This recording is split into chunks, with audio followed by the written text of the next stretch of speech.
estas cosas le dije yo, ¿cómo será? Le dije yo que hay ahora tanto brameo y brameo, ahora dicen que hay un lobo blanco ahí ahora. Muchos dicen que llegó un lobo blanco, ahí está el lobo blanco. ¿Se iría o estará ahí?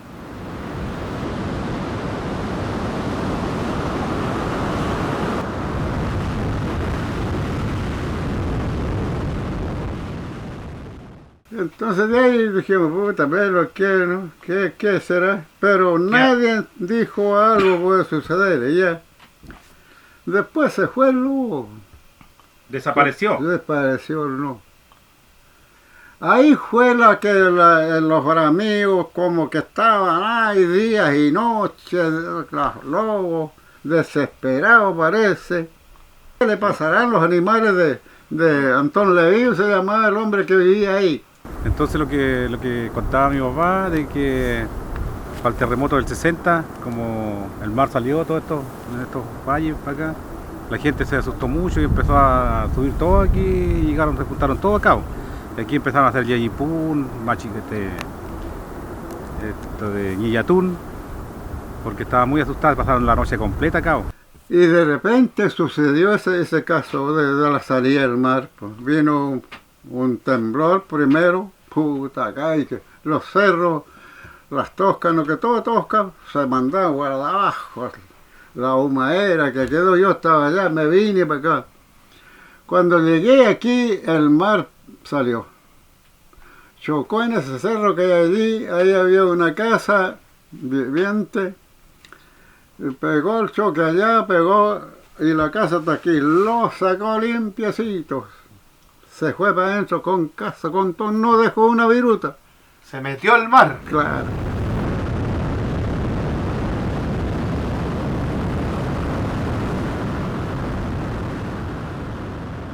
Todos salimos, nosotros salimos aquí arriba, este es tren aquí. Tren.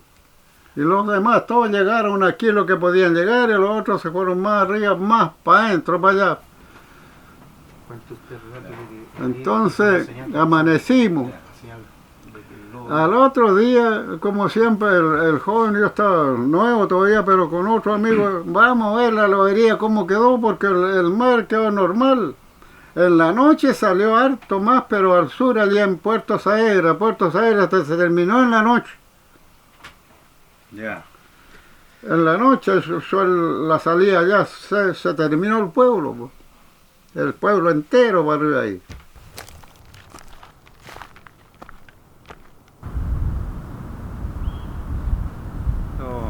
Este cerro, el Tren que tiene como cuatro patas, y se dice que crece a medida que el agua avanza hacia acá,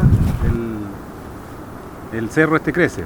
Entonces, como todo el territorio que sabe que este es el cerro más alto y aquí tiene salvación, todos se vinieron acá. Entonces el día siguiente creo que bajaron, pero algunos, los más jóvenes, no, a ver qué sucedía. Y ahí ya le dieron aviso a su demás gente que el mar ya estaba en su normalidad y igual bajaron a quedarse ya, pero igual con harto cuidado, porque en las noches seguía temblando, creo, entonces tenían harto cuidado. Eso fue una señal, pues. Y después de la señal, ese para mí que arrolló esos animales, el dueño, el Ñel Lavquén. Arrolló esos animales, ¿cómo no quedó ninguno? Ni el pájaro lile, que eso tenían como aposento ahí, tampoco, si la piedra quedó así, está toda, sequita. Decía ella que dijo la machi que aquí había un toro medio barroso con 4 astas de oro. 4 astas de oro tiene este tren aquí del toro. Y el otro es Bayo. Van a pelear aquí. Vamos a estar ahí mirando. Pongan bien cuidado. Así como salir el toro ese. Y ahí donde digo yo que ese lobo blanco anunció eso. Y comienzan a pelear, y lo rinconaron el toro de esto, hasta donde llegó el toro de acá, hasta ahí paró el mar también. Y de aquí se fue para adentro. Ahí es donde tenían que poner fuerza los mapuches. Guillatún, póngale. Qué bueno, qué bueno, qué bueno con tu vive, chuchihuahua, Lupe. Ganó, pita huenca. Así me todos los mapuches rinconó la cantora vemos chau mle hasta ahí vemos mapuche mle tam probar guillatual nunca más te puede tachelapken huahui pitamachi. Lo hicimos ahí mismo el guillatón acá, los antiguos cuando salió, cuando antes salía esto se llenó antes, dice mi madre.